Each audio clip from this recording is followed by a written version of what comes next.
로건 하우절이라고 하는 경영 경제석의 저술가가 있어요. 이 사람 전 세계적인 재벌들을 찾아다니면서 배운 게 하나 있어요. 그게 뭐냐면 돈을 많이 벌고 적게 벌고 하는 문제는 재정 관리의 문제가 아니고 심리학과 역사의 문제다. 이렇게 결론을 내렸어요.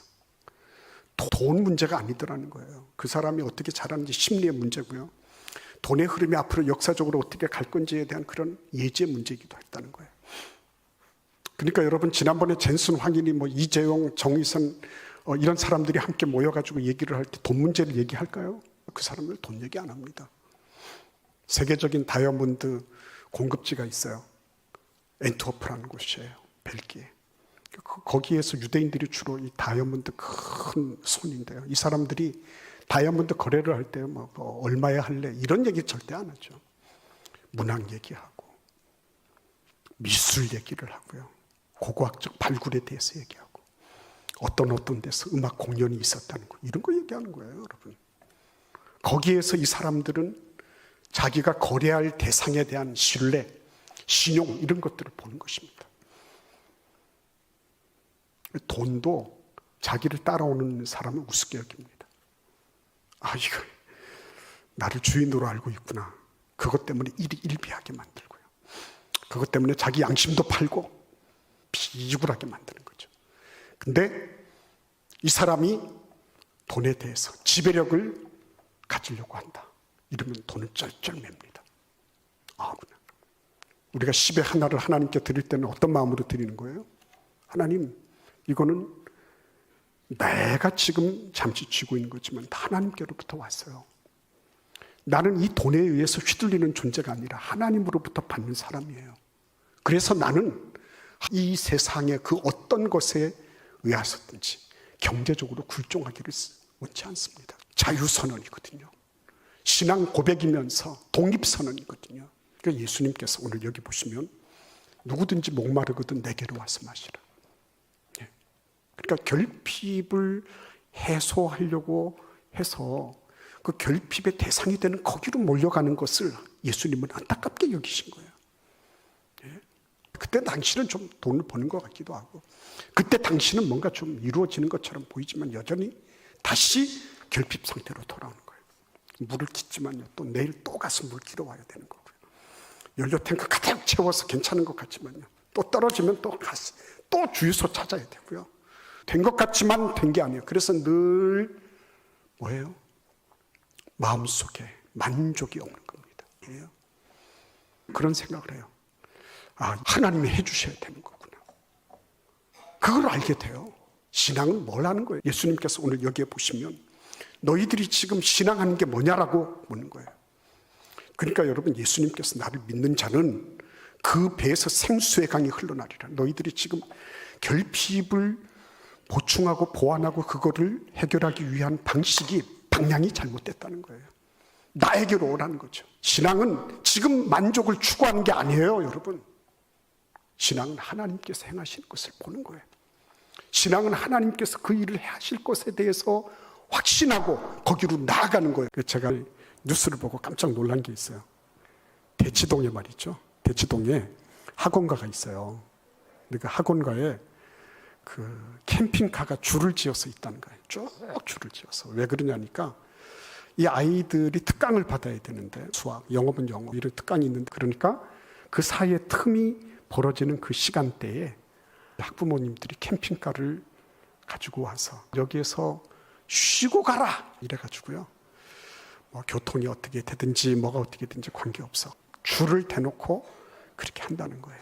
이렇게 한다고 해서 다 행복할까? 그런 거 저런 거 없이 부모님이 기다리시고, 너 이번에 수업 어땠니? 그 선생님 어땠니? 이래가지고 앉혀놓고 먹이고, 눈 좀 감고 있어, 이렇게. 우리 아이 성적만 올리면 다 되는 거예요. 여러분, 이런 현상들이 일어나는 것이 그 학원가만 그런 건 아니죠. 우리에게도 그런 게 있죠. 그러면 우리는 어떻게 해야 되는 거죠? 우리도 그렇게 살아야 될까요? 그런데 오늘 성경은 우리에게 이러한 그 증후군에 사로잡힌 우리들로 하여금 그게 다가 아니다라고 말씀하시는 거예요. 포도주를 구해야 되는데 지금 마리아는 누구에게로 가고 있죠? 예수님께로 가고 있는 거예요. 예수님은 아직 알려지지 않았어요. 아직 기적이나 이적을 행하신 적이 없으신 분이에요. 그런데 예수께로 가고 있어요. 굉장히 중요한 부분이에요. 예수를 믿는다고 하는 것은 어떤 것들을 채우려고 하는 결핍에 대한 어떤 욕구 충족을 의미하는 게 아니에요. 그런 욕구 충족을 하려는 사람들이 반드시 가야 되는 곳이 있는데 예수님이에요. 물질이 필요한데 뭐예요? 인격으로 나아가는 거예요. 물질이 결핍되어 있는데 그것을 누구에게로? 예수라고 하는, 예수님이라고 하는 하나님 인격이 되신, 육신이 되신 예수님께로 나아가는 거예요. 이게 방향이 틀린 거예요. 이게 예수 믿는 거예요. 네, 여러분, 가까운 데서 사랑한다는 거는 쉽지 않아요. 왜요? 다 안다고 생각하니까. 13년을 결혼 생활했던 부부에게 어떻게 그렇게 73년을 살았습니까? 그랬더니 우리는 내가 안다고 얘기하지 않았습니다. 내가 아는 것처럼 넘겨짚지 않았습니다. 그래서 늘 새로운 거죠. 낯설게 보고 그 사람에 대한 부분들을 이전의 것과 연관시키지 않고 새롭게 볼 줄 알고, 이렇게 그들은 73년을 해로하면서 행복하게 살았다는 거 아니에요. 근데 예수님이 지금 뭐라고 계세요? 예수님께서 세상을 떠나 아버지께로 돌아가실 때가 이른 줄 아시고 세상에 있는 자기 사람들을 사랑하시되, 이렇게 말씀하시고 있어요. 자기 사람을 사랑하시되, 자기들끼리 자기들만의 리그를 사랑하는 건 그건 다 아는 거 아니야? 근데 다시 한번 생각을 해보니까요, 이거는 보통 어려운 일이 아니더라고요. 여기에서 지금 자기 사람들은 지금 식탁에 앉아서 밥을 먹는 사람들 있어요. 제자들 가운데는 가룟 유다가 있잖아요. 다른 제자들은 괜찮아요? 아니에요. 이 사람들도 이제 조금 있으면 다 도망가고 다 배신할 사람들이에요. 근데 그들을 향해서 어떻게 해요? 자기 사람들을 사랑하셨다. 다 알고 계세요. 그럼에도 불구하고 여기서 끝까지라는 말은 사랑의 한도, 모든 힘을 다 쏟아부어서 사랑하셨다는 거예요. 그러니까 여러분, 사랑을 논하려고 하면 사랑할 만한 사람 논할 이유가 없어요. 그거는 예수 안 믿어도 다 아는 거예요. 중요한 거는 뭡니까? 예수님의 그런 사랑은 어디에서 나왔죠? 하나님께서 전폭을 맡기실 정도로 당신이 소중한 존재라는 걸 아셨다는 거예요. 하나님께서 자기를 보시는 눈으로 자기를 보시고 있었어요. 그러니까 자꾸만 남으로부터 뭐를 자꾸 이렇게 하려고 하잖아요. 그죠? 다른 사람 반응을 보고 그거는 자존감이 떨어져 있는 거예요. 중요한 거는 내가 나를 수용한 만큼 그만큼 남도 수용할 수 있다는 말이에요. 유명한 짐 콜린스 얘기를 드리는 거예요. 스탁데일 패러독스라고요.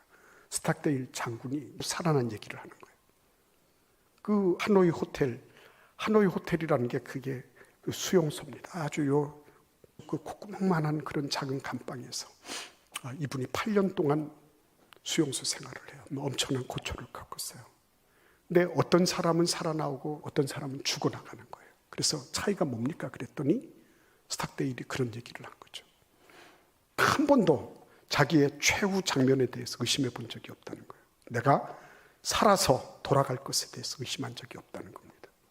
그러면 죽은 사람들, 그곳에서 살아나오지 못한 사람들은 어떤 사람들입니까? 물었을 때 뭐라고 얘기하냐면 낙관주의자들이 그렇다. 낙관주의자들. 낙관이 잘못된 겁니까? 긍정하는 게 잘못된 게 아니에요. 긍정하는데 뭐가 없는 거예요?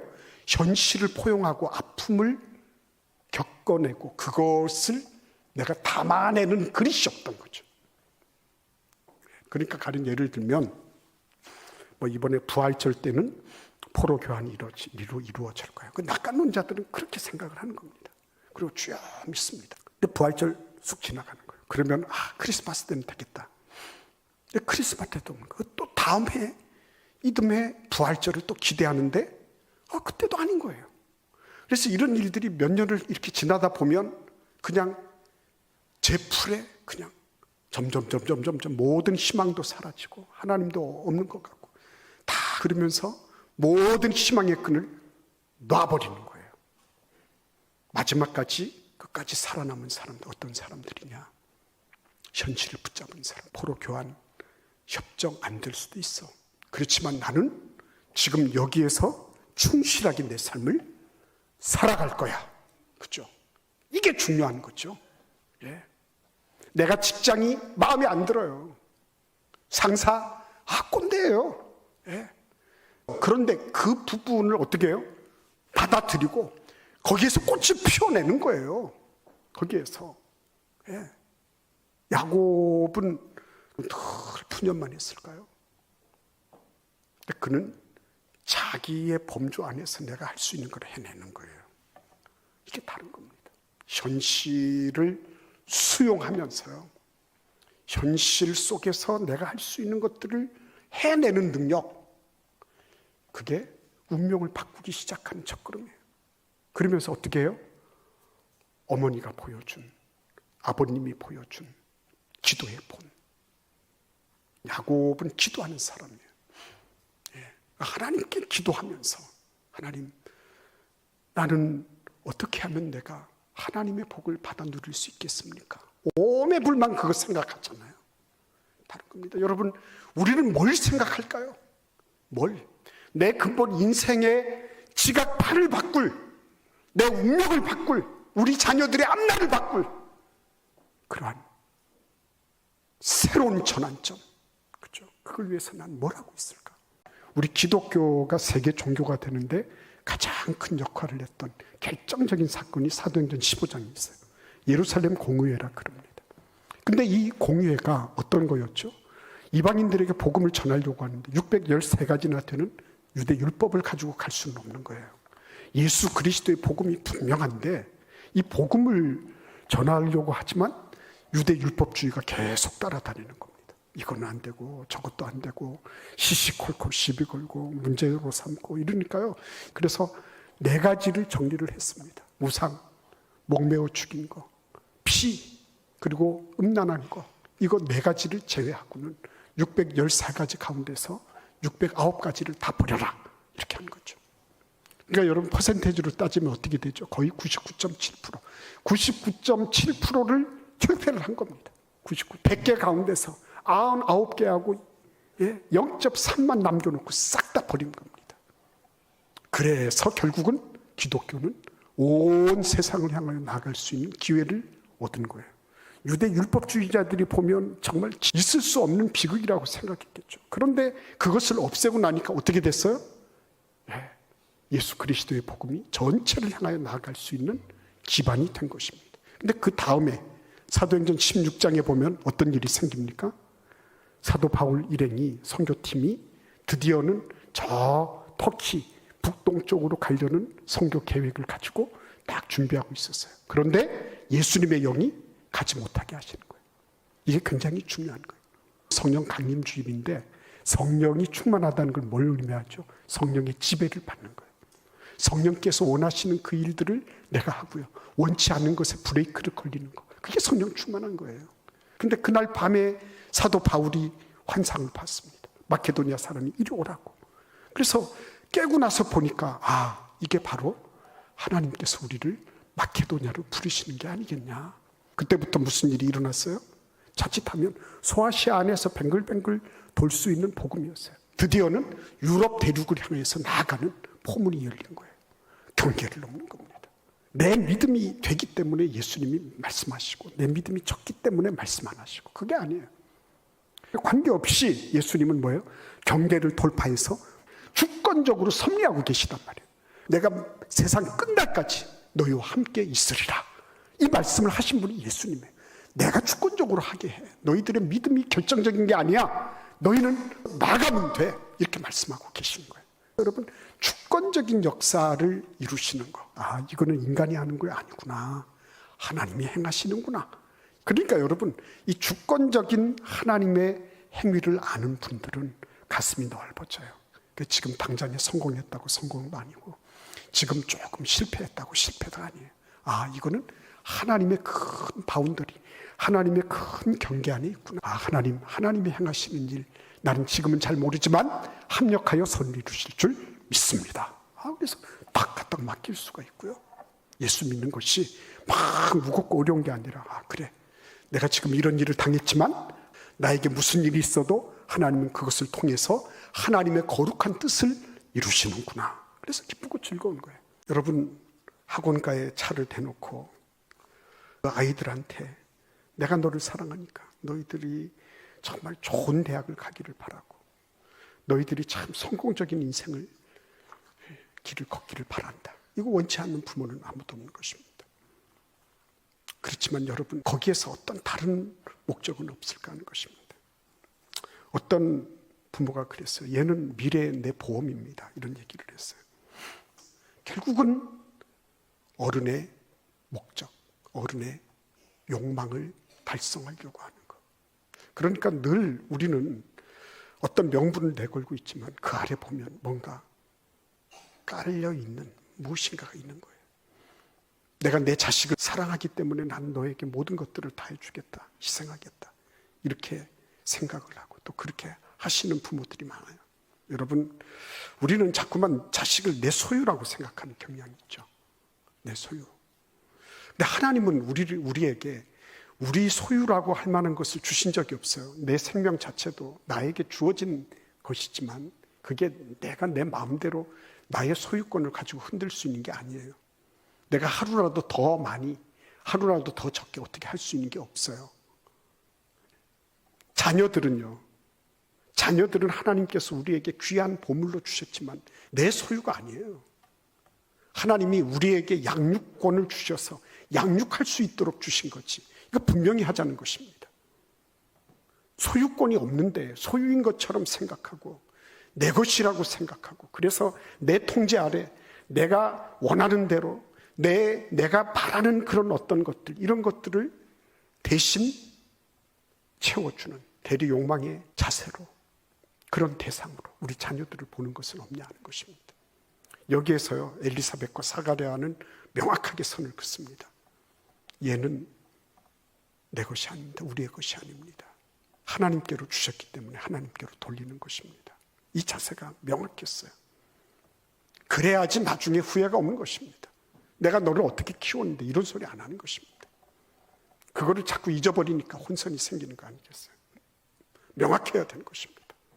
나의 생명부터 시작해서 우리 자녀들의 생명, 그들의 성장, 그 이후까지 내 것이라고는 없는 것입니다. 이 신앙 고백이 명확하게 있는 것입니다. 그래서 어떤 신학자는 이렇게 얘기합니다. 세례 요한에게 있어서 제일 먼저 하나님이 가르쳐 주신 것 가운데 하나가 경제적인 독립이었다. 이유가 어디냐면 석청, 들에서 나는 꿀을 먹고 메뚜기 있으면 메뚜기 가서 잡아가지고 먹고 낙타 털옷을 입고 광야에서의 유목민들이 그리고 자란 거예요. 자기 혼자 스스로가 자기의 그 생계를 유지할 수 있도록 그렇게 자라난 거예요. 여기에서 뭘 의미하는 것입니까? 독립적인 삶을 살도록. 독립적인 삶을 살아가는 어엿한 한 사람의 성인으로 그를 키워나가도록 했다는 것입니다. 태종대 남자 화장실 소변칸에 앞에 이렇게 해놨어요. 사람은 큰 산에 걸려 넘어지지 않는다. 작은 돌멩이에 넘어진다. 저는 그게 참 제 마음에 와서 닿았어요. 작은 것 때문에 넘어지거든요. 그 작은 사소한 그런 개인 감정, 악감정 이런 것들 때문에 무너지는 거거든요. 인간이 무너지는 게. 우리 에베소서 4 읽어볼까요? 4장 26절입니다. 제가 읽어드릴게요. 분을 내어도 죄를 짓지 말며 해가 지도록 분을 품지 말고 27절 마귀에게 틈을 주지 말라 이랬습니다. 사람은 분노가 있을 수 있어요. 근데 그 분노를 길게 가지 말라는 거예요. 내 눈에 흙이 들어오기까지 내가 뭐 이런 소리 하는 거, 그거는 아주 성경을, 하나님을 정면으로 불순종하는 거예요. 부부간에도 마찬가지고요. 내 주변의 관계 속에서도 분을 품을 수 있어요.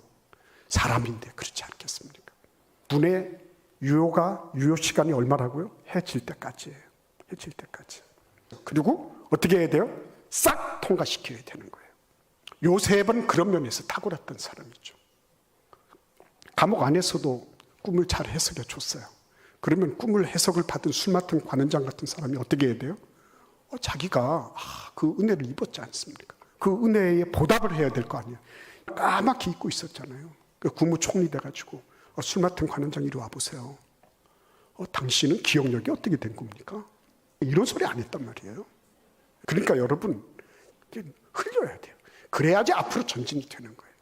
그래서 여러분 하나님께서 이렇게 처음에 요셉을 사용하실 때 꿈을 통해서 그의 삶의 결론을 보고 출발하게 하셨잖아요. 나에게는 그런 게 없습니다. 나는 뭐 우리 부모님으로부터도 그런 게 없었고 하는 그런 분들이 있어요.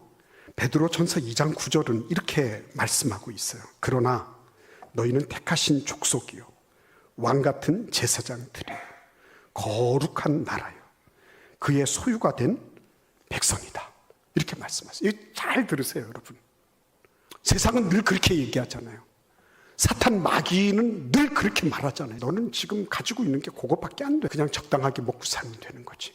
자기가 가지고 있는 위상이 얼마나 모르게 만드는 거죠. 자꾸 짓밟아버립니다. AI 시대가 되면 어떻게 될 것 같아요? 그런 상황 속에서 하나님이 뭐라고 말씀하세요? 너희는 특별한 존재라고 말씀하시는 겁니다. 특별한 존재. 영원한 하나님의 나라와 이 세상의 나라를 잇는 제사장이다. 이렇게 말씀하세요. 근데 여러분 그 사소한 것에 이렇게 해서 사적인 그런 것들을 오금 걸고 그것 때문에 가슴 아파하고 밤잠을 못 자고 복수 혈전을 쓰겠다 그러면서 그러고 있으면 하나님이 어떻게 그 사람을 쓰실 수 있겠습니까? 그 책 이름에도 나와 있는데 이게 아프리카 속담이 틀림없는 것 같아요. 빨리 가려면 혼자 가고 멀리 가려면 함께 가라. 왜 아프리카 속담이라고 확증을 하냐면 아프리카 상황 속에서 혼자 가는 거는 목숨 내거는 거거든요. 언제 어디에서 맹수가 달려들지 모르는데 혼자 간다는 거는 너무너무 그건 위험천만한 거죠. 근데 멀리 가려면 함께 가라. 누군가는 함께 해야 된다는 거죠. 그래서 하나님은 이런 부분들을 창세기 1장, 2장 18절에 보시면 여호와 하나님이 이르시되 사람이 혼자 사는 것이 좋지 아니하다. 그래서 내가 그를 위하여 돕는 배필을 지으리라. 이렇게 말씀하십니다. 그러니까 여러분 혼자 사는 것에 대해서 그게 위험천만한 정도가 아니라 원래는 하나님께서 사람을 지으실 때 계획 속에는 혼자 사는 것이 없었어요. 자기 혼자 외딴 섬으로 살고 나 혼자서 뭔가를 만끽하면서 산다. 뭐 자연인이 될 수도 있고 로빈슨 크루소처럼 그렇게 살 수는 있어요.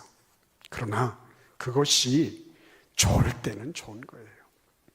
그러지 않을 때가 위험천만한 거죠. 하와가 왜 뱀의 유혹에 넘어가게 됐습니까?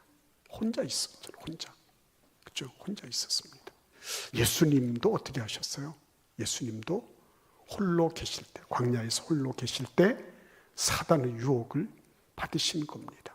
예수님은 죄가 없으셨어요. 유혹을 이겨내셨어요.